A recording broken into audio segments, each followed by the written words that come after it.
Warahmatullahi wabarakatuh. Hari ini kita melaksanakan perkuliahan secara online atau daring. Saya menggunakan platform digital dengan nanti saya sampaikan ini di platform YouTube. Ya, silahkan nanti teman-teman semuanya bisa memberikan reaksi, bisa memberikan komentar nanti sebagai bukti kehadiran untuk pencatatan absensi. Oke, hari ini kita akan kuliah atau membahas terkait dengan sejarah ketatanegaraan Indonesia.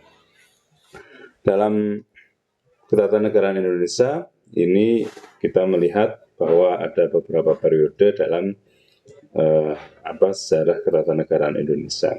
Nah, di sini mungkin kita tidak belajar lagi tentang apa itu sejarah atau apa itu lintasan sejarah Indonesia, tapi di sini lebih fokus pada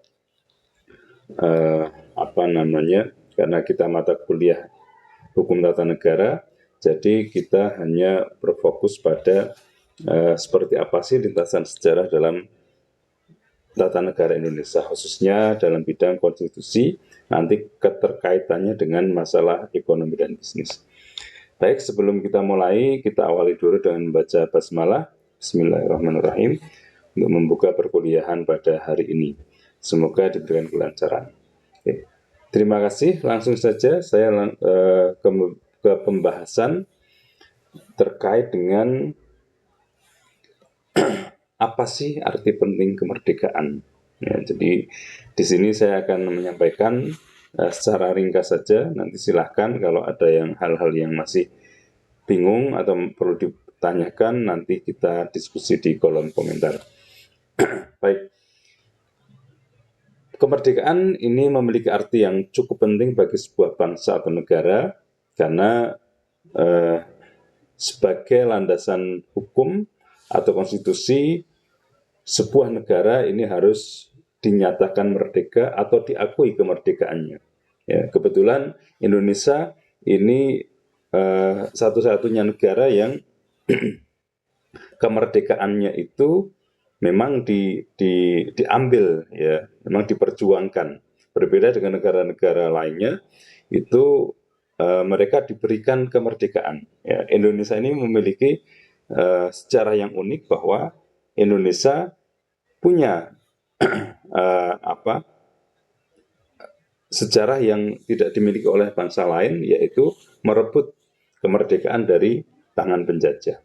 Nah, ini yang hebatnya Indonesia. Jadi Indonesia itu bukan diberi kemerdekaan, tapi memang memperjuangkan kemerdekaan. Nah, hal ini menjadi landasan hukum atau konstitusi ini bagi bangsa ini. Nah, ini kalau pendahulu kita saja berjuang, kita harusnya sebagai generasi penerus bangsa, ini berjuangnya harus lebih tinggi lagi. Nah, disinilah ketika sebuah bangsa ini sudah merdeka, maka mereka atau kita ya bisa membentuk konstitusi, bisa membentuk landasan negara, bisa menentukan visi dan misi negara itu seperti apa. Ini tidak tergantung pada negara-negara yang lain. Ya. Tapi di samping kemerdekaan tentunya ada pengakuan dari negara lain. Jadi Indonesia ini diakui kemerdekaan oleh negara lain dan sampai hari ini memang tidak ada masalah, ya, diakui oleh PBB juga. Oke, lanjut. Ini mungkin sedikit sejarah saja. Ini saya tidak cerita terkait dengan BPUPKI kemudian PPKI, tapi secara singkat lintasan sejarah dalam pembentukan negara, pembentukan konstitusi, ya.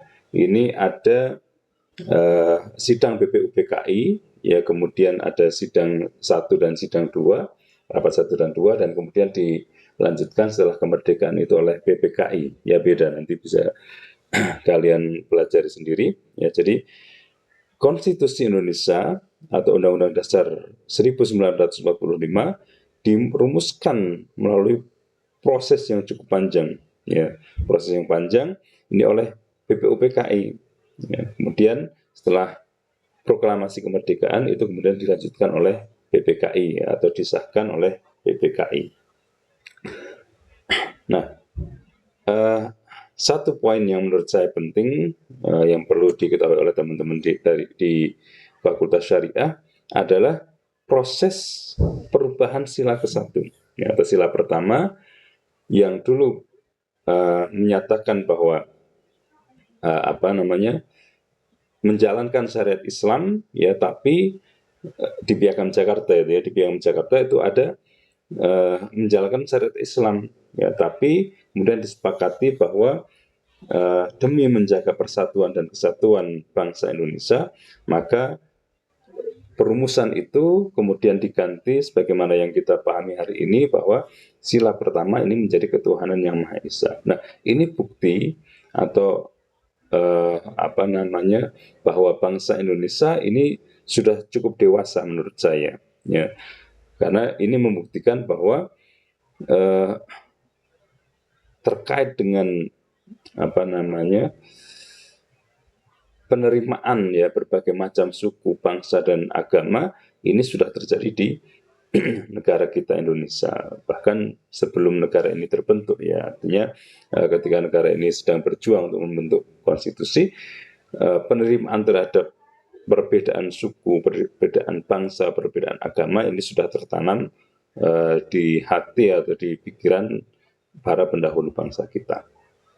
Nah, kemudian konstitusi berfungsi sebagai landasan hukum dan struktur pemerintahan. Inilah pentingnya sebuah kemerdekaan sehingga membentuk konstitusi yang kita kenal dengan Undang-Undang Dasar, yang itu kemudian dikembangkan menjadi teknis-teknis peraturan sampai kepada daerah-daerah atau bahkan sampai ke yang paling kecil, yaitu di desa-desa.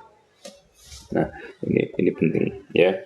Kemudian selama era pembangunan ya, tentunya kita membutuhkan stabilitas politik dan pembangunan ekonomi. Ya, nah stabilitas politik ini penting ya, karena negara yang merdeka, apalagi dengan tadi ya perjuangan sendiri, merebut kemerdekaan sendiri, itu tidak mudah.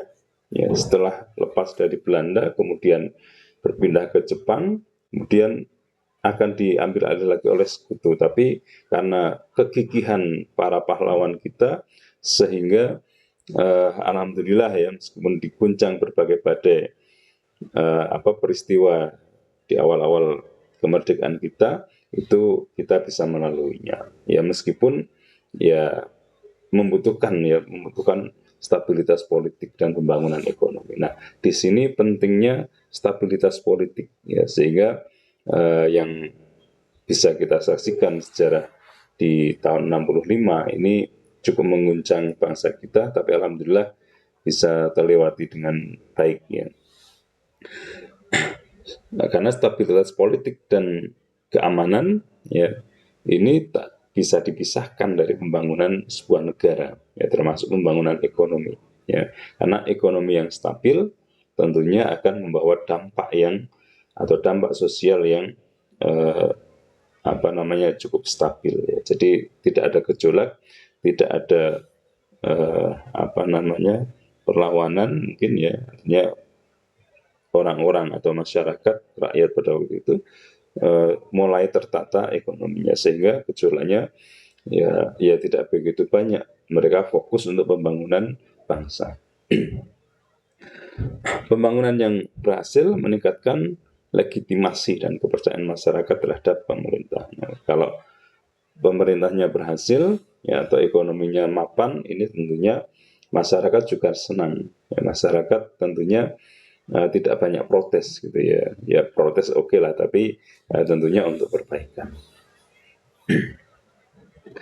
Kemudian, nah ini ya, karena ini di teman-teman dari hukum bisnis, mungkin saya sedikit menyinggung terkait dengan dampak stabilitas politik terhadap ekonomi. Ya, tentunya ini sangat berkaitan sekali ya. Ketika politik atau keadaan sebuah negara ini stabil, ya, tentunya investor akan percaya. Ya, mereka akan menanamkan modal di berbagai sektor, sehingga mendorong pertumbuhan ekonomi. Jadi kalau kondisi saat ini misalnya kondisi saat ini tidak tentu, ada perang antara Iran versus Amerika dan Israel, ini tentunya di berbagai sektor ya, termasuk keamanan, ekonomi dan lain sebagainya, ini akan mengalami kegoncangan. Nah ini alhamdulillah Indonesia agak tenang ya, tapi tetap bergejolak ya, meskipun ada gejolak, tapi ini cukup mampu diatasi oleh pemerintah. Mudah-mudahan kita berdoa pemerintah kita bisa ya amanah mengatasi gejolak global yang ada hari ini. Nah, tentunya kita juga berusaha ya tentunya. Nah, kemudian dampak stabilitas politik ini juga berpengaruh pada kepastian hukum ya. Karena kepastian hukum ini akan berpengaruh terhadap kebijakan resiko bisnis. Nah, lagi-lagi ini akan membangun kepercayaan publik ya. Ketika ada kepastian, ketika ada jaminan bahwa harta yang diinvestasikan aman, ini pasti investor akan menanamkan modal sehingga menambah ya pendapatan ekonomi masyarakat atau rakyat Indonesia. Kemudian dampak berikutnya adalah penggunaan sumber daya. Ya. Kalau ekonominya maju, tentunya secara langsung maupun tidak langsung ini akan berpengaruh besar, berimbas besar kepada rakyatnya atau kepada masyarakatnya. Ya. Sehingga di sana akan meningkatkan meningkatkan pekerjaan masyarakat, meningkatkan ekonomi masyarakat dengan terciptanya lapangan pekerjaan yang banyak ya. Kemudian terbukanya ruang usaha yang lebar. Nah, ini sehingga ketika politik stabil, maka tentunya ekonomi juga akan semakin nambah stabil. Oke, kita kembali ke reformasi 98 ya. Kita coba kalau kita tadi berbicara tentang sejarah di masa Orde Baru dan sebelumnya, ya tentunya karena Indonesia lagi-lagi kita tidak lepas dari yang namanya rentetan sejarah ya atau peristiwa di negara kita. Ini mungkin teman-teman di sini ada yang belum lahir ya tahun 98, tapi saya sendiri yang menyaksikan langsung ini atau yang mengalami peristiwa 98 secara langsung ini cukup mencekam pada waktu itu ya, bukan hanya di Jakarta, di berbagai daerah itu, karena banyaknya protes di berbagai wilayah gitu ya, demonstrasi. Nah, di sini saya tidak menjelaskan secara detail ya, tapi latar belakang reformasi yang terjadi di tahun 1998 ini adanya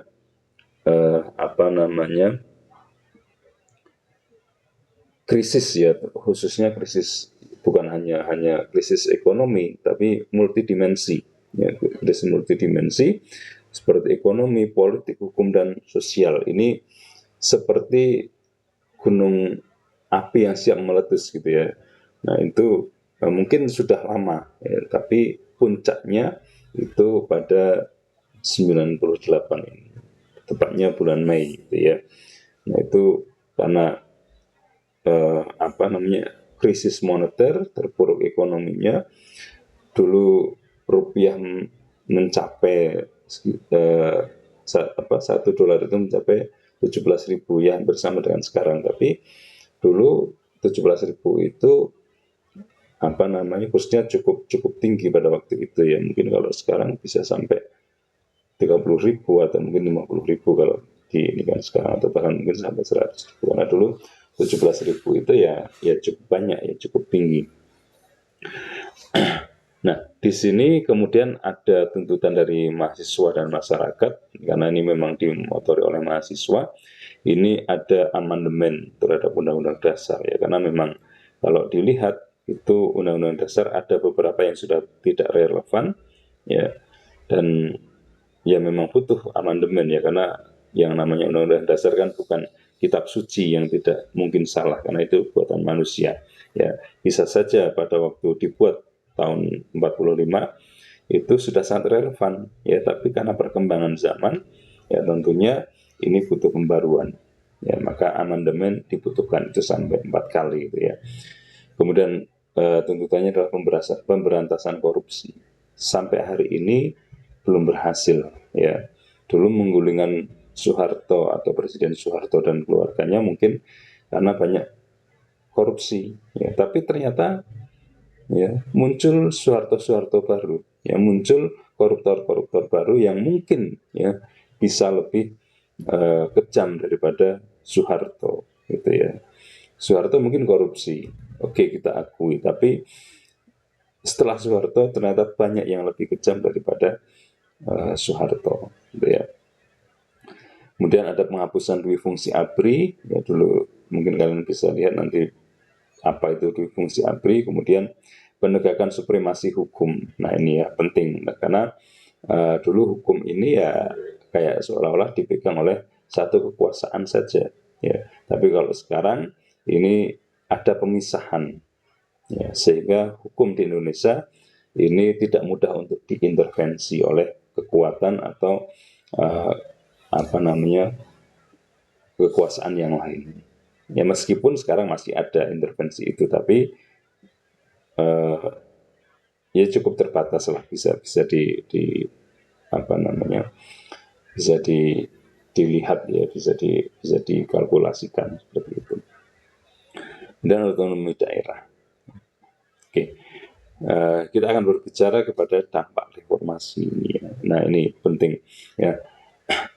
Reformasi ini memang tujuannya sangat mulia sekali ya, tujuannya sangat bagus sekali karena memang melihat Indonesia sudah tidak baik-baik saja ya, maka dibutuhkan reformasi. Paling tidak ada beberapa ya, ini saya ambilkan hanya 4 saja yang menurut saya poin yang cukup penting ya terkait. Yang pertama adalah amandemen Undang-Undang Dasar 1945 ya. Jadi adanya amandemen ini cukup penting sekali karena ini menyangkut terkait dengan keberlangsungan negara kita. Ya, kemudian independensi kekuasaan kehakiman. Nah, ini ya, tadi yang sudah saya sampaikan juga bahwa ketika seorang hakim atau kekuasaan kehakiman ini independen, ya artinya baik itu presiden, DPR, ya ketua MPR itu nggak bisa mengintervensi seorang hakim yang sedang menggelar perkara ya, atau menggelar persidangan. Ya, makanya di sini meskipun dia anak presiden atau meskipun dia mantan presiden ya atau siapapun di negara ini, dia tidak akan pernah kebal hukum. Ya, tidak akan kebal hukum meskipun ya realitanya kadang tidak seperti itu ya, tapi lumayanlah daripada sebelum era reformasi. Ya. Kemudian selain independensi dari kehakiman ya, kekuasaan kehakiman, reformasi ini juga berdampak pada independensi Bank Indonesia. Ya. Sama seperti kehakiman, Bank Indonesia ini juga penting ya karena ini sebuah lokomotif negara ya, dengan adanya perbankan ini yang tidak bisa disetir ya, memang tujuannya untuk kebaikan bangsa dan negara, bukan untuk kebaikan pemerintahan, bukan untuk kebaikan kroni-kroni ya, tapi memang untuk kebaikan bangsa dan rakyat Indonesia ya, sehingga ini butuh independensi ya, tidak dipengaruhi oleh kekuatan manapun ya. Kemudian yang tidak kalah penting adalah kebebasan berpendapat ya. Ini siapapun boleh mengutarakan asumsi kritisnya, boleh mengemukakan pendapatnya, boleh mengemukakan selama itu memang berdasarkan fakta, memang berdasarkan yang bisa dipertanggungjawabkan, bukan fitnah ya, maka itu monggo silahkan, termasuk kalian teman-teman mahasiswa ataupun masyarakat pada umumnya. Ini ketika ada hal-hal yang memang tidak semestinya ya, yang dilakukan oleh pejabat negara atau oleh siapapun itu bisa disampaikan. Apalagi era sekarang namanya sudah era terbuka, ya siapapun bisa melaporkan, bahkan melalui konten kreator sendiri itu juga sangat mungkin sekali. Oke, selanjutnya. Kemudian dampak dari reformasi 98 ini juga terasa pada penataan lembaga negara. Ya. Dulu, dulu MPR itu, ketua MPR ataupun anggota MPR ini sangat mungkin sekali untuk memainkan negara. Ya ini dalam tanda kutip, ya. Karena memang MPR kekuasaan mutlak, bahkan bisa mengatur negara gitu ya. Tapi setelah era reformasi ini tidak ada kekuasaan yang mutlak di negara kita. Ya, semua lembaga itu posisinya sama. Artinya lembaga negara posisinya sama. Tidak ada lembaga tertinggi negara ya, tapi menjadi lembaga tinggi yang itu posisinya sama. Baik itu Presiden, DPR, DPD, MA, Mahkamah Agung ya, Mahkamah Konstitusi dan BPK ini sama. Ada checks and balances. Ya, sehingga ketika menghakimi atau mengadili seseorang ini akan independen. Ya, tidak bisa kan anaknya DPR atau anggota DPR atau menteri atau siapapun, maka karena ada independensi itu, check and balances itu menjadi penting di sana. Kemudian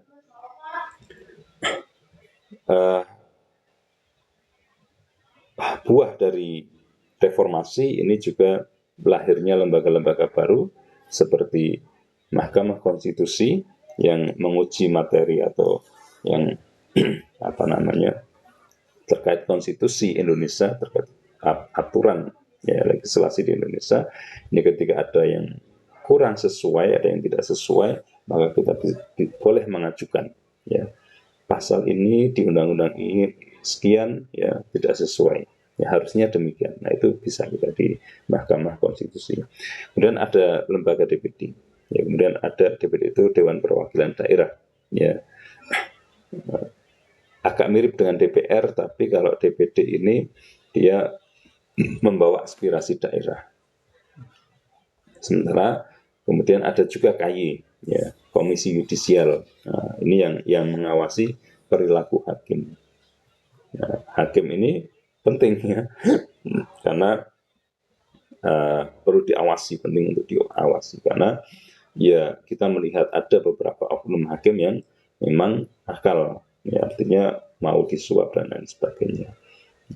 Nah, ketika ada lembaga setingkat komisi yudisial yang mengawasi hakim, maka tentunya hakim tidak bisa sewenang-wenang. Bahkan ketika kalian misalkan jadi hakim, ini kalian nggak boleh sembarangan berhubungan dengan orang lain, ya, dengan teman, dengan keluarga itu juga ada pembatasan.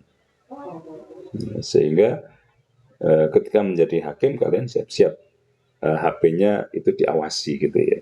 Tapi nggak ada masalah. Selama jujur, saya yakin itu nggak ada masalah. Kemudian ada juga penghapusan terhadap lembaga ya, seperti dulu ada Dewan Pertimbangan Agung atau DPA, ini dihapus. Oke. Kemudian perbandingan konstitusi Indonesia sebelum dan sesudah reformasi. Mungkin saya sampaikan singkat saja.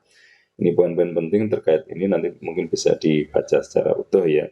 Ini saya hanya menyampaikan poin pentingnya saja. Ini ada kekuasaan presiden yang dibatasi ya. Kalau dulu nggak terbatas.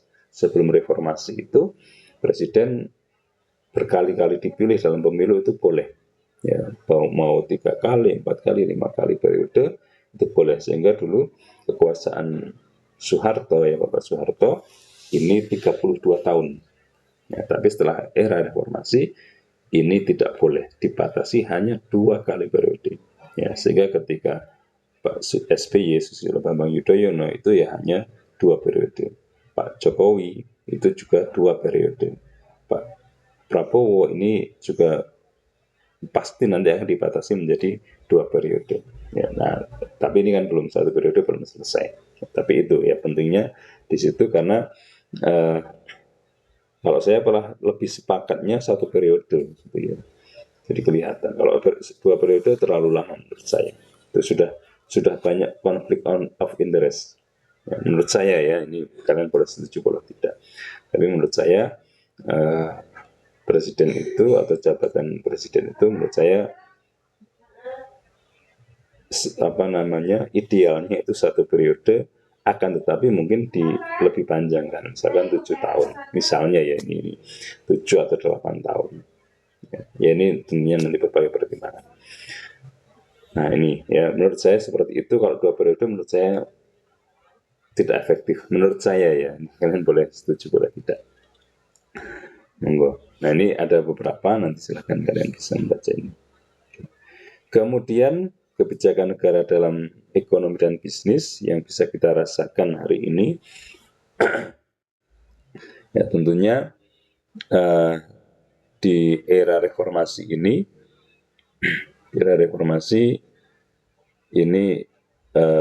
stabilitas ekonomi dan bisnis ini lebih mapan daripada sebelum era reformasi.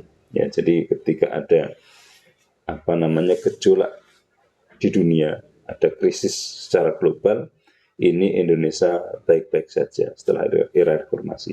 Ya, kita tidak menampik kenyataan bahwa di beberapa negara ini banyak yang mengalami kolaps atau banyak yang mengalami misalnya kan kemarin ketika penanganan COVID ya, dan alhamdulillah Indonesia mampu melalui itu ya, dan sekarang juga sama ketika ada gejolak secara global, secara dunia, kita saksikan di Iran itu ya, berpengaruh pada ekonomi dunia, tapi alhamdulillah Indonesia ya sampai hari ini masih baik-baik saja, mudah-mudahan akan selalu baik ya. Nah, itu. Saya rasa itu materi yang bisa saya sampaikan hari ini. Monggo silahkan kalau memberikan komentar, pertanyaan, nanti bisa di kolom chat komentar. Sekian dari saya cukupkan. Wassalamualaikum warahmatullahi wabarakatuh.